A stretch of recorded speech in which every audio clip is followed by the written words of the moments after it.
नमस्कार, आप सभी का स्वागत है इंडिया ग्राम न्यूज़ में मुद्दे की बात में।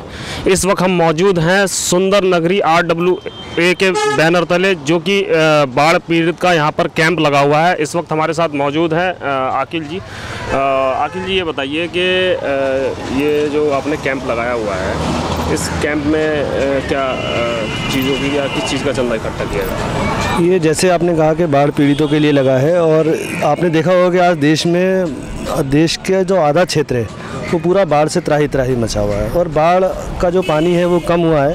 उसके बावजूद जो बहुत सारी परेशानियां, क्योंकि जिसके घर से छत चली गई तो वो अपनी सुविधाओं के लिए तरसते रहते हैं। और जो सरकारी मदद की बात की जाती है, सरकारी मदद को पहुंचने में बहुत लंबा एक समय लगता है। तो इसलिए हम जैसे लोगों की जिम्मेदारी बन जाती है कि हम उनको तुरंत मौके पर सुविधाएं जो हम दे सकते हैं वो देनी चाहिए। इसके साथ साथ हमारा अपना क्या योगदान होना चाहिए। जब मानवता की इतनी बड़ी त्रासदी हुई है तो हमें अपना कर्तव्य निभाने के लिए हम उसमें अपना एक छोटा सा योगदान देने के लिए प्रयास कर रहे हैं कि हम उनकी मदद कर सकें जो भी हमसे बन पड़े। इसलिए कैंप लगा। आप सुंदर नगरी में रहते हैं और आप RWA के बैनर तले लोगों की समस्याओं का समाधान करते हैं। किन किन प्रकार की समस्याओं का सामना करना पड़ता है या किस प्रकार की समस्याएं अधिक आती हैं आपके सामने? तो अगर सुंदर नगरी की हम बात करें, जो सुंदर नगरी RWA से हूँ मैं यहाँ पर, तो यहाँ पर जैसे कि एक रीसेटलमेंट कॉलोनी है, और अक्सर रीसेटलमेंट कॉलोनियों के अंदर जो लोग रहते हैं वो काफ़ी कमज़ोर तबके से आते हैं, मज़दूर वर्ग से आते हैं। तो यहाँ पर बहुत अनगिनत समस्याओं का सामना करना पड़ता है, जिसमें सबसे पहली समस्या तो हमारी इन कॉलोनियों में अतिक्रमण को लेकर है कि अतिक्रमण जो है वो काफ़ी ज़्यादा होता है। मज़दूर लोग होते हैं और वो समझते हैं कि कहीं ना कहीं जो रोडों पे वो कारोबार करेंगे उससे उनका घर का खर्च चलता है, लेकिन इससे जो आम नागरिक है उसे बेतादाद परेशानियों का सामना उठाना पड़ता है। दूसरी अगर समस्या की बात करें तो यहाँ पर जो है वो एक बहुत बड़ी समस्या हमारी कॉलोनियों में आती है, वो आती है नशेखोरी की। हमारी इन जैसी कॉलोनियों के अंदर आप देखेंगे कि नशे का जो व्यापार है वो काफ़ी ज़्यादा होता है, जिससे जो नई नस्ल है वो बर्बाद हो रही है। चाहे वो सुलोचन्स लेने की बात करें कि सुलोचन पी रहे हैं, चाहे वो स्मैक की बात करें, गांजे की बात करें, बड़ी सहजता से उपलब्ध हो जाता है यहाँ पर नशा। और वो कैसे होता है, कौन इसका जिम्मेदार है, ये एक बहुत बड़ा सवाल है। पूरा मैं कहता हूँ ये यक्ष प्रश्न है। इसके लिए बहुत सारी NGO ने, बहुत सारे लोगों ने, हम सब ने मिलकर प्रयास करा, लेकिन आज तक हम इन कॉलोनियों पर उस पर लगाम नहीं लग पाए जो नशे की बिक्री है। तो यहाँ पर कहीं ना कहीं ये समस्या तो है। इसके बाद अगर आप एक सामाजिक सिविल समस्याओं की बात करेंगे तो जो बहुत ज़्यादा आप देखते हैं आज सारी दुनिया पर्यावरण को लेकर बहुत ज़्यादा चिंतित है, पर्यावरण पे काम करना चाहती है, लेकिन यहाँ पर जो सरकारों की तरफ से पर्यावरण को लेकर गाइडलाइनें बनाई जाती हैं, पर्यावरण को लेकर NGT काम कर रही है, लेकिन आप सुंदर नगरी को देखेंगे तो सुंदर नगरी के हर ब्लॉक में बेतादाद पार्क हैं।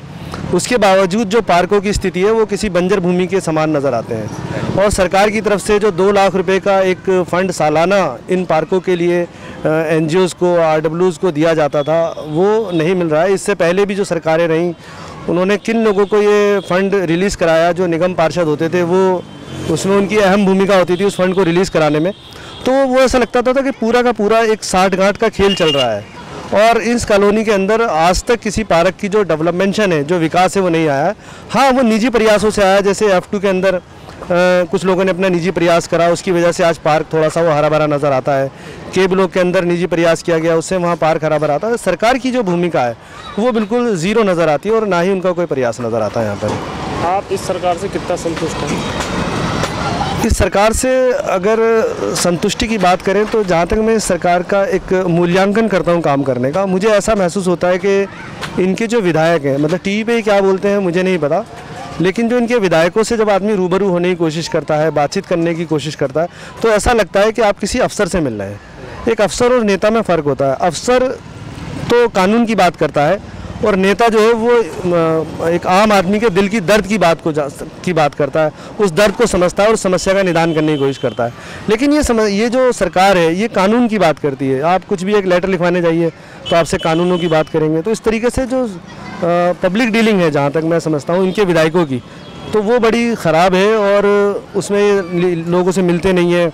एक लेटर के लिए आदमी परेशान होता है, और बहुत सारी समस्याएं हैं, चाहे वो एजुकेशन की बात करें या दीगर बात करें। बहुत बड़ा ढिंडोरा पीट रहे हैं कि हम एजुकेशन पे बहुत काम कर रहे हैं, हेल्थ पे बहुत काम कर रहे हैं, लेकिन अगर उसको ज़मीनी स्तर पर देखा जाए तो कहीं ना कहीं अभी उसमें बहुत सारी खामियां हैं, और वो जो काम है वो एक लॉन्ग टर्म जिसे हम कहते हैं, उसके जो दीर्घव्यापी जो असर हैं वो ज़्यादा अच्छे नहीं है। एजुकेशन की अगर आप बात करें, एजुकेशन को कहते हैं हमने बहुत अच्छा बनाया है। वहीं आप देखिए कि जो इन्होंने ग्रुप बनाए, दिल्ली के पिछले साल 65,000 बच्चे फेल हुए 9th क्लास के अंदर, 60,000 बच्चों को एडमिशन नहीं दिया इन्होंने। इस साल भी यही कंडीशन हो रही है। अभी मैं एक छोटे बच्चे 9th क्लास के एक बच्चे से बात कर रहा था, वो यहाँ केरल लिखा था, उसको केरल नहीं पढ़ पा रहा। ये तो पढ़ाई का इनका स्तर है, जहाँ पर ये बात करते हैं कि हम बेतादाद सुविधाएं दे रहे हैं।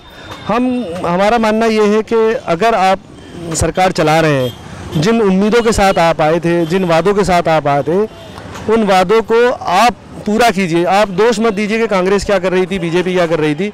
अगर आपने उन कामों को नहीं करा जिन उम्मीदों से लोगों ने आपको चुना था, तो फिर कांग्रेस और बीजेपी और आप में क्या फ़र्क है।